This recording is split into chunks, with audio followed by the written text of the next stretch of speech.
एक बात की ओर मैं आपका ध्यान आकृष्ट करना चाहूंगा, और आपने जो इसका इतिहास रखा है उसमें कुछ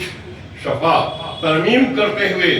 कुछ शफा अगर ऐड करना चाहेंगे तो बड़ी इनायत होगी। मैं आपको जानकारी दूं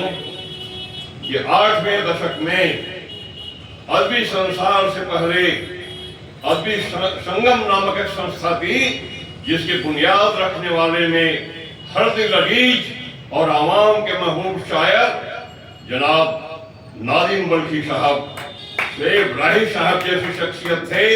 और उसने कई बार मैं उन मुशायरा में शामिल हुआ, कवि सम्मेलन मुशायरा में उसके साक्षी अभी बैठे हुए हैं कयूम रुमानी साहब जी। तो और एक बात के लिए मैं अजहर साहब के लिए दो पंक्ति सुना दूं जो अभी जहन में आया कि अजहर, तूने अदब से ये वफा की है कि अदबी संगम को तूने एक नई जिंदगी अता की है। तो आगे फिर कभी जब आप यह रिपोर्टिंग करें तो मुझे ऐसा लगता है कि इस चीज को जहन में रखें कि अदबी संसार से पहले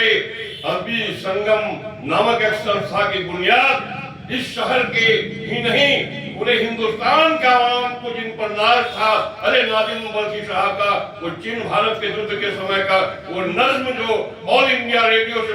नष्ट होता था, तुम अर्जुन के तीर बनो मैं हर दल का तलवार बनो, सारे हिंदुस्तान के लोग सुनते थे। आप उनको जहन में रखते हुए अगला रिपोर्टिंग जब करेंगे तो आप यह अदबी संसार की जो इमारत खड़ी हुई है उसी अदबी संगम के बुनियाद पर हुई है, इसे जरूर आप ध्यान में रखेंगे। और आज आपने मुझे तस्करा कीजिएगा मजमून में। तो मेरी जो रचना है वो छुपी है और मेरे सामने कैलेंडर था, इसको आपने कैलेंडर दिया और 1 तारीख को मेरे सामने कैलेंडर था